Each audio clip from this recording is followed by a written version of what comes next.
Sivan, I'll come back to you for more updates, and I'll also go to my guest for an update, and I'll ask my guest your question. Mr. Sathan, thank you very much for staying with us. Stay with us a little bit more. I'll come back to you in a short while from now. But these are the visuals of death and destruction coming in from southern Iran, where a U.S.-Israeli strike hit an elementary school.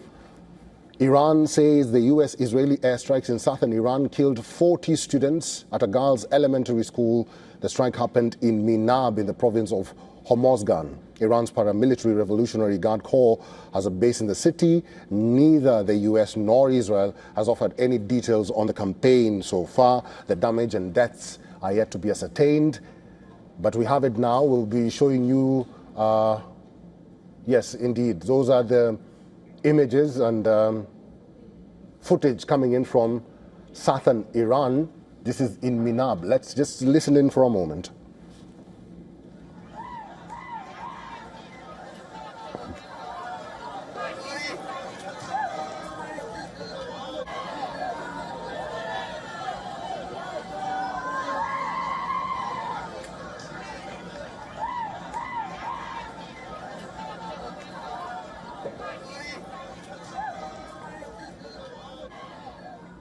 Mr. Sathan, thank you very much for staying with us. And like our correspondent Shivan did mention there, this strike happened when the negotiations were still ongoing. What does that say about diplomacy? Has it gone to the gutter?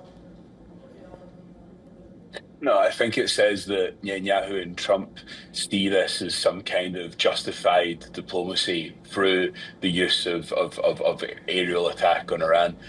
It's not in any way a coordinated effort to actually bring down the regime. It is intended to cause as much disruption and fear to the Iranian state as possible, so they will have to react in negotiations the way the US want them to. If they really wanted to try to change the regime, then they would be putting troops on the ground. Neither side are committing to that. And instead, what's going to happen is essentially leading to what could be an absolutely massive and completely unnecessary war, where, yes, the Iranian regime have been absolutely horrific in the way they've been treating the protesters and their citizens in the last few months, but the death toll that America and Israel are likely to wage across the entire region here may make that pale in comparison. Mr. Sathan, the United States and Israel have ignited the fire. They are the matchstick that ignited the fire in West Asia. But now other leaders from across the world, including French President Emmanuel Macron, is calling for an de-escalation, because he says that dangerous escalation must stop.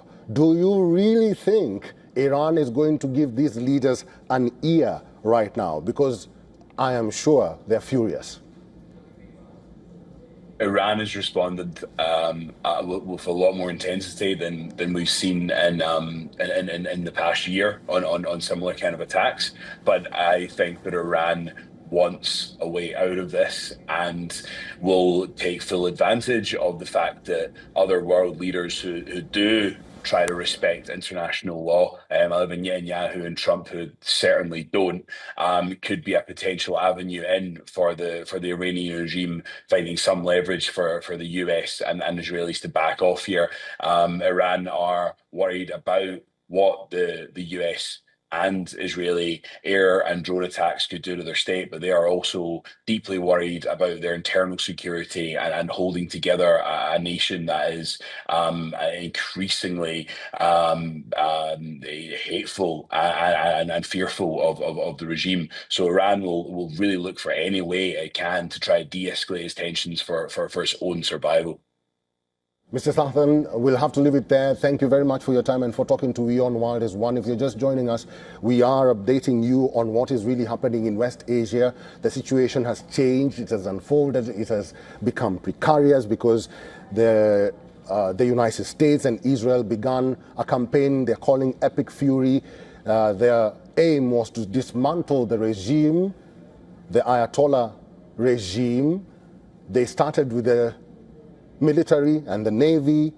Now they say that their operation will continue until the regime feels the pain and the regime or the supreme leader cows down or cows out and leaves, but that is impossible.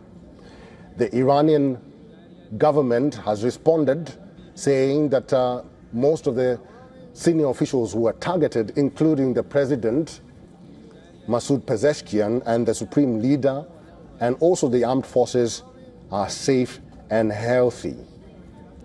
Well, these are the latest visuals that we are getting from southern Iran, where a missile struck an elementary school, killing 40 students.